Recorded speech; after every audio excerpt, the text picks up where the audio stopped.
WREG in Memphis. This is News Channel 3 at 5. Breaking news first at 5, a motion has been filed to dismiss the second murder trial of Timothy Harrington Jr., the man accused of killing Ole Miss student Jimmy J. Lee. Harrington's legal counsel filed the motion yesterday, and your news leader is just now getting her hands on the document. They're hoping the case is dismissed for what they call, quote, egregious and repeated prosecutorial misconduct. They also claim the district attorney's office violated the Mississippi Rules of Professional Conduct, undermined the judicial process, and, quote, irreparably prejudiced Harrington's constitutional right to a fair trial. Attorneys say that the media attention this case has gotten has played a negative role in court proceedings. Now, if the court decides not to dismiss the case, the defense asks the entire DA's office be disqualified from the trial, have a special prosecutor appointed from outside Oxford, and change the move to trial proceedings outside of Madison County, and a comprehensive gag order to be issued. A decision is expected to be reached Monday, and to read the full motion, visit our website, WREG.com. Also breaking at 5, a man is recovering after a shooting in Binghamton. Memphis police say it happened in the 3100 block of Faxon Avenue before 2 this afternoon. We're told he was taken to the hospital in critical condition. Police detained a man and woman at the scene, but no charges have been filed. We're working to find out more information about the shooting, and we'll keep you updated. In more breaking news from the nation's capital, 2 West Virginia National Guard soldiers have been shot just blocks away from the White House. D.C.'s mayor says the soldiers are in critical condition and were the victims of a targeted shooting. We're told the suspect was shot, but those wounds aren't life-threatening. Now, President Trump, who was in Florida celebrating the Thanksgiving holiday, has been briefed on the situation, and there'll be more tonight on the CBS Evening News on this story. We are learning new information tonight in that sexual assault investigation at St. George's Independent School. Your news leader has learned a 14-year-old has been arrested, charged with rape. Good evening, and thank you for joining us for the news at 5 on this Thanksgiving Eve. I'm Noah Sershin in for Greg and Steph. Now, this arrest comes after an 18-year-old and his parents were arrested and charged in this case. And as the investigation continues to unravel, here's WREG's Shay Arthur with what we know. Tonight, a 14-year-old boy faces an aggravated rape charge. Collierville police say the charge stems from his connection to an alleged sexual assault that happened at St. George's Independent School on October 8th. Investigators were made aware of the incident about a month later, which led to the arrest of 18-year-old Bryant Swing Jr. Law enforcement has released few details into the case, but WREG uncovered court records detailing the allegations. A detective documented an interview with the alleged victim, who said she was in the school's field house when she claimed she was pressured and coerced by 2 other boys to meet with Swing Jr. The girl told detectives that she initially refused. That's when she said Swing Jr. grabbed her by the wrist and pulled her into an unoccupied coach's office before locking the door. She alleges that Swing Jr. attempted to coerce her to perform oral sex against her will, at one point setting timers to try to convince her to engage in sexual acts. The detective wrote, the victim stated she said multiple times, no, and stop. The girl also told the detective after she was able to leave the office, 2 boys outside clapped.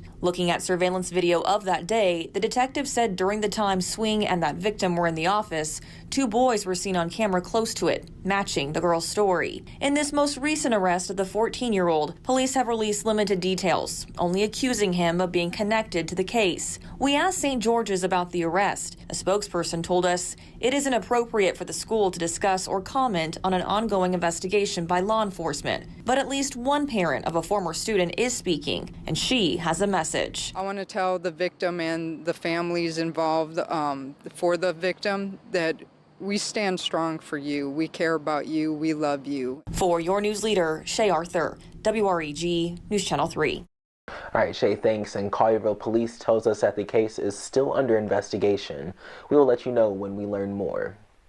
Now, in a crime alert, Memphis police need your help looking for a man in connection to an auto burglary in Parkway Village last week. Police are looking for this man who they say just walked up to someone's driveway in the 5100 block of Judy Lynn Avenue and started rummaging in unlocked cars and any unlocked car they could find, and you can see that in the video. Police say he took several phone cords and change and just walked away. The suspect is described as a man with a scruffy facial hair, light-colored jacket, and dark pants and a backpack. Call Crime Stoppers with any tips. New at 5, an 18-year-old has been arrested and charged in a deadly shooting in Whitehaven last Friday.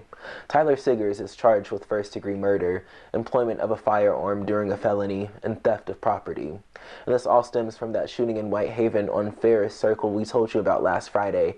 A 17-year-old boy was killed in that shooting. Siggers' first court date is December 1st. The man shot by DeSoto County Sheriff's deputies in Olive Branch is out of jail tonight, free on a $7,000 bond. Now, the man on the left side of your screen, Adam Willingham, was charged with aggravated assault on a police officer and simple assault domestic violence. Police say that Willingham pointed a gun at deputies near a home on Miller's Farms Road. That prompted deputies to shoot Willingham. Now, he surrendered to police shortly after. All right, well, let's go ahead and take a live look outside tonight. You're taking a look at I-240 at Poplar Avenue, and you can see from the camera, traffic seems to be flowing well right now as families are hitting the road for the Thanksgiving holiday. But as you're headed to Grandma's house, expect to see the Tennessee Highway Patrol out in full force. Sam Clementi has more on THP's plan to keep drivers safe. It's a message that bears repeating. Driving during the holiday season can be dangerous. Last Thanksgiving weekend, THP says nearly 130 accidents resulted in serious or fatal injuries on Tennessee roads. This year, the agency is pulling out all the stops to try and prevent a similar outcome. We're going to have every trooper in Tennessee out working in full force. Our goal is a trooper every 20 miles on the interstate system in Tennessee. Of course, it is a team effort on a holiday of Thanksgiving's magnitude. THP, TDOT, the Highway Safety Office, and the state's Department of Homeland Security will be working together to safeguard our roads. Well, unfortunately, we hear about the fatalities pretty regular, so we want to make sure that people take time and are safe going where they are. Slow down, put your phone down. Try to watch for your text messages later on. We have partners across the state with the Tennessee Highway Patrol and other law enforcement agencies across the state, and we encourage them, provide them funding for special operations during high traffic seasons such as this, and so we will be there to support them. Numbers paint a clear picture when it comes to Thanksgiving travel. In 2024, AAA says almost 80 million Americans traveled at least 50 miles from home between Tuesday and the following Monday, with most of them using their cars. That was a record number. It's the busiest travel season, and everyone's trying to get somewhere to see family and enjoy the holiday. But with that comes some frustrations because of how busy it is and the time it takes. Just stay calm, watch what you're going, pay attention. A big part of paying attention is moving over for emergency vehicles, like TDOT's highway incident response trucks. In all of 2024, TDOT says there were more than 70 incidents of drivers crashing into their equipment or their vehicles. Sam, thanks. And in Mississippi, the Highway Patrol will also be monitoring the roads for Thanksgiving. In fact, their holiday enforcement period started just 6 minutes ago. It ends this upcoming Sunday at midnight. All right, well, let's take a break from the news. Happening now, let's take a live look from River Camp 3 as the sun sets on this beautiful Thanksgiving Eve. But as the sun sets, our temperatures are dropping. And for our first look at your forecast, let's check in with weather expert Tyler Eliason. Hey there, Tyler. Happy Thanksgiving, Greg. Happy Thanksgiving, everybody. It's certainly cold out there, right? Feeling more like it should for this time of the year. Haven't had a whole lot of chill the last couple of weeks, but now that cold air has arrived, it's here to stay. Nice golden glow on the horizon. What's left of that last light sunset went down about a few minutes ago. 47 degrees out at our tower cam up by I-40 in Winton Road. Going to tumble quickly this evening. Should wake up to widespread mid-30s, a few places low 30s early tomorrow morning. Got a few clouds kind of moving across north central Arkansas. There's more clouds further west from there. So this will move through the mid-south overnight. Could look a bit gloomy early on Thursday, but we're going to get back to full sunshine pretty quickly late tomorrow morning and especially into the afternoon. 51 Holly Springs, 49 in Ashland, already down to 46 in Millington, 45 in Jackson. You're at 48 in Corinth, 46 in Oxford, 46 in Dyersburg as well. So again, we'll trade in these 40s pretty fast for some high 30s by 10 o'clock or so. There's more of those clouds overnight. They'll be with us early on Thursday, but then quickly slide to the east. So yes, we have sunshine tomorrow, but another day where it's going to be a cold afternoon. We'll trade in the morning 30s for some eventual highs in the upper 40s to near 50. The good news tomorrow is we'll have much less wind around today. The winds have gusted 20 to 30 miles per hour. They're relaxing now, and it's much calmer wind overall tomorrow, but the cold air certainly here to stay. We tumble quickly tomorrow evening. Should wake up to numbers below freezing in a lot of spots early Friday morning. So no weather issues tomorrow. Plenty of sunshine. Clouds will increase on Friday. Still no no rain chance, but Saturday's messy. You combine the afternoon, evening, and nighttime rain with temperatures in the 40s. Not going to be pleasant. We'll take a closer look at your full weekend forecast and early next week as well in just a bit. All right, Tyler, we'll see you soon. Thanks. A Memphis restaurant owner is finding that even a warm meal on this Thanksgiving Eve offered with gratitude can spark a debate. But at Elmwood Shack, the heart of the story isn't the controversy, but the man who refuses to stop giving. WREG's Alex Coleman tells us, despite the pushback, this restaurant remains on a mission. At Elmwood Shack on Summer Avenue in Memphis, the ovens are heating up, the turkeys are cooking, and inside this kitchen, one man is stirring more than gravy. We do a family dinner and smoked turkeys and spiral hams every year. This year, we haven't quite sold as many, and I had some extras, I've already got them kind of in the works. For years, feeding law enforcement has been part of Tim Bednarski's holiday tradition.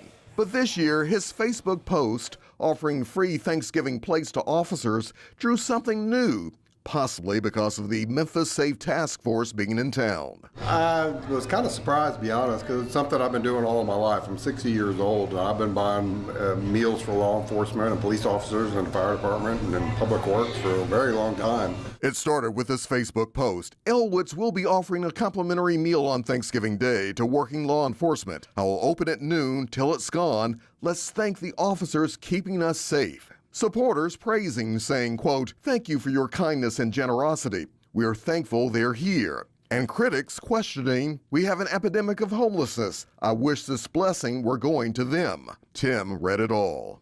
I knew there might be a little bit of pushback, but I was really kind of shocked to see it. I think they deserve it. They're working to protect us, so why shouldn't I work and help them have a good meal? He says the criticism he believes is less about turkey and more about today's divisions, but he's about community. We've always been part of the community, and we helped the homeless. We helped the hospital workers during the pandemic. We fed MLG&W during the snowstorm last year, and we tried to, actually part of our business plan, we always give back. So on Thanksgiving Day, a few hundred officers will sit down to a plate of turkey served by a man who says he will continue to give back. Because this is not about political division, but choosing generosity. Part of my job in life is to be able to give back to our community with, like you said, law enforcement and our community. Reporting for your news leader, Alex Coleman, WREG TV, News Channel 3. Owner Tim Bednarski says that despite what people think, he's not a Republican, but a libertarian who believes law enforcement deserves our support. Well, Thanksgiving came a day early for people around the Mid-South. Mississippi Boulevard Christian Church's congregation and volunteers served up meals to hundreds of people at 4 different locations. This was a part of their Mem Giving service. Volunteers also delivered meals to people who couldn't make it to one of those service locations. But feeding the community through the holidays is only a part of the church's mission. The church has had a commitment to eradicating food insecurity through our food pantry Manna Outreach that currently serves about 1,500 households per month in Memphis and Shelby County with at least 10 to 14 days of food. The church also handed out winter weather essentials like socks and hats to the homeless who were grateful for the giveaway. Next at 5, selling the deal. Because he's going to sell this to Ukraine, he's going to sell Ukraine to Russia. That's what a deal maker does. President Trump is hoping a deal is reached soon between Russia and Ukraine. More on a leaked phone call between a Trump aide and Russian official and how it will play a role in this potential deal. And we're less than a day away from the 99th annual Macy's Thanksgiving Day Parade. A final look at the preps ahead in the Big Apple for tomorrow's event. The #1 5 p.m. newscast, WREG News Channel 3.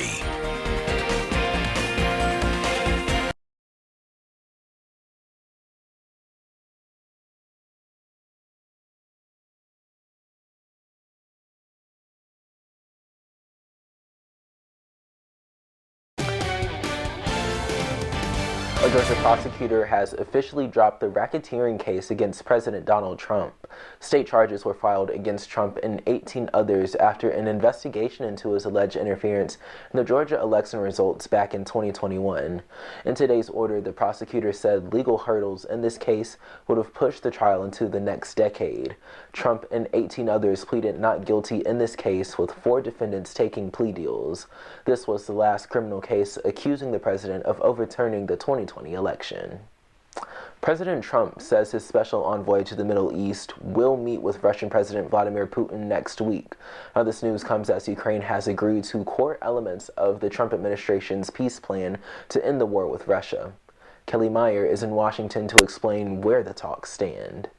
President Trump setting the table for peace this Thanksgiving, but he's still waiting for the heads of the table, Putin and Zelensky, to join as guests. The president sending his top negotiator, Steve Witkoff, to meet with Russian President Vladimir Putin in Moscow next week, and sending his army secretary, Dan Driscoll, to meet with the Ukrainians. Now, I'm told Driscoll was really handpicked to be a representative just 1 week ago to join the talks, giving them a jolt, helping Rubio and Witkoff reach this deal. Since then, he went to Geneva over the weekend, meeting with Ukrainians. He was in Abu Dhabi on Monday and Tuesday, meeting with the Russian side, and now he'll be going back to speak with the Ukrainians at the request of President Trump. For Witkoff, he'll be heading to Moscow next week, the president says. Now, the White House is responding to this report of a phone call in Bloomberg between Witkoff and a Russian official as he coached Russia on how to sell the Ukraine deal to the president. The president defending Witkoff, telling reporters on Air Force One Tuesday night, that's how you make a deal. That's a standard thing, because he's got to sell this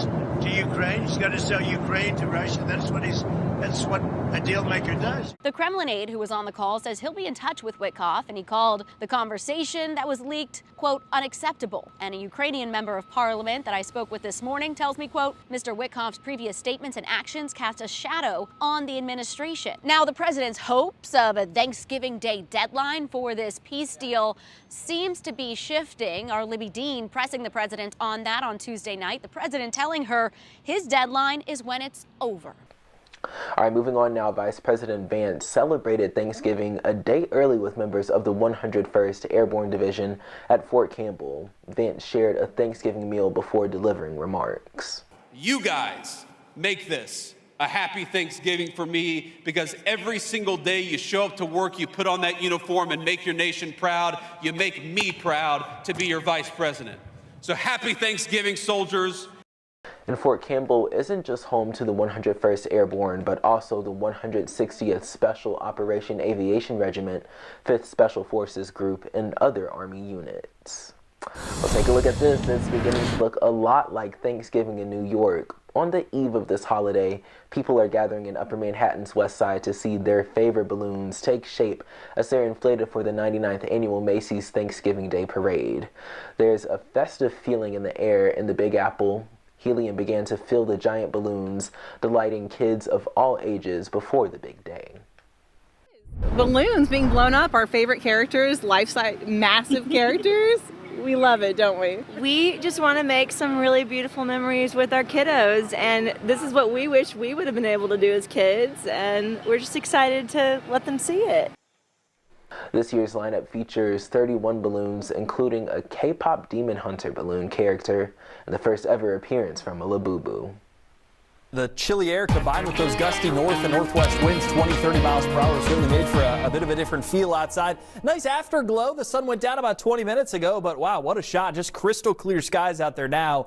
We'll have a little more cloud cover drift in overnight. So you may see some of that early tomorrow. If you're up early, throwing the turkey in the oven, but after, say, 7, 8 o'clock in the morning, those clouds are quickly clearing out. We'll get back to full sunshine, especially by tomorrow afternoon. 56 our high today. You say, gosh, it certainly didn't feel like 56 at any point. That was actually at midnight last night. Still goes down as our high for the day. Most of us only checked in upper 40s, lower 50s for afternoon temperatures today. 47 out there now, so we're already dropping quickly. The northwest winds are still with us, and they'll continue to be with us, but they're lightening up, and they'll continue to be much calmer tonight and tomorrow. So not nearly as windy tomorrow afternoon as what we dealt with today. Still cold, though. Plenty of sunshine. We're only topping out near 50 after a morning low of 36 tomorrow here in the city. 48 on Friday. Should start sunny. We'll increase the to clouds through the day, but still no rain chance Friday. So a couple dry days, no issues if you're traveling locally within a couple hundred miles and be heading home on Friday, no problems. Saturday, though, there'll be rain moving across Arkansas in the morning that will come in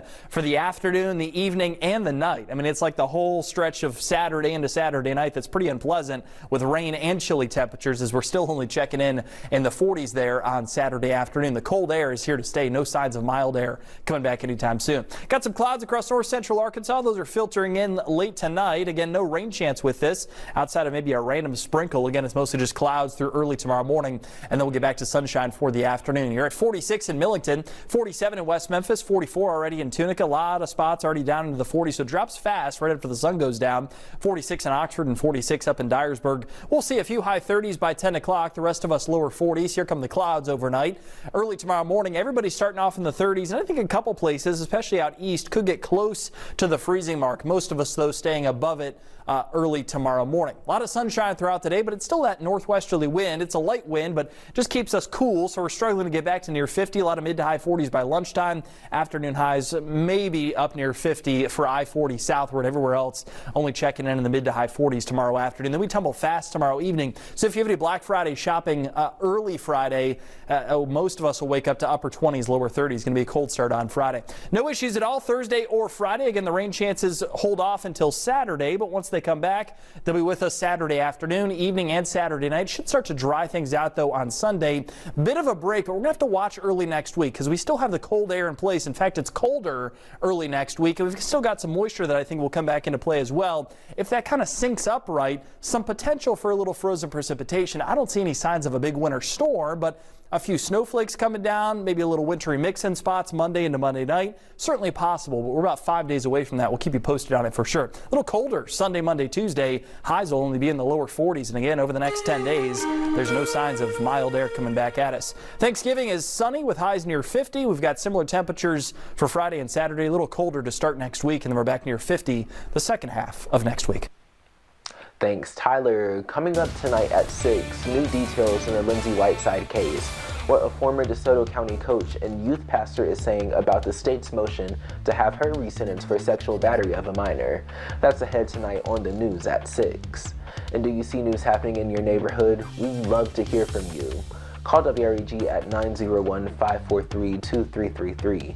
Email newstips@wreg.com, or you can just message us on our Facebook page. We're back in a moment.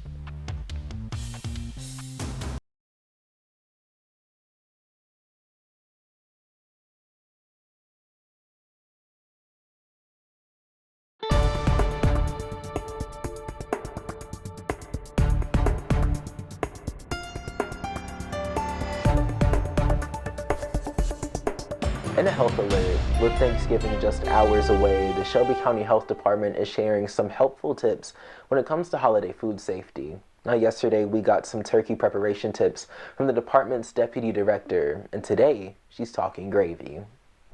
Gravy is one of those side dishes that you really have to be particular about.